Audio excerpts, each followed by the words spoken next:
నేను ఒక్కడే వస్తున్నానని తెలుసు కూడా 100 మందిని కాపలా పెట్టుకున్న మీరు మగాళ్ళ డబ్బు కాసుపడి పదవి కాసుపడి నా అన్న వాళ్ళని వెన్నపోటు పడి చంపావు. నువ్వు మగతనం గురించి మాట్లాడుతున్నావు. బాడీ గార్డ్స్ లేకుండా గన్స్ లేకుండా ఎవరిని ఈక కూడా పీకలేరు. ఎలా చెప్పుకుంటారో మీరు మగాళ్ళనే? మీరు నిజంగా మగాళ్ళే అయితే మీకు 5 నిమిషాలు టైం ఇస్తున్నాను. గన్స్ కత్తులు లేకుండా నన్ను చేతులతో కొట్టి చంపేయండి. ఒక్కడొచ్చినా సరే, ఒకేసారి అందరూ కలిసి వచ్చినా సరే నేను ఒక్క దెబ్బ కూడా తిరిగి కొట్టను. నన్ను చంపేయండి. మిస్ అయ్యిందా?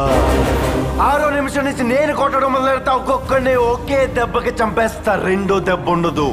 నిన్ను నీ కొడుకుని మాత్రం కుక్కను కొట్టాడు కొట్టి చంపేస్తా. మా నాన్న మీద రండ్రా. అదిరా మగతనం అంటే. ఎవడ్రా ఇక్కడ మగాడు? Cool baby cool. ఎందుకు ఆవేశపడతావు? I like this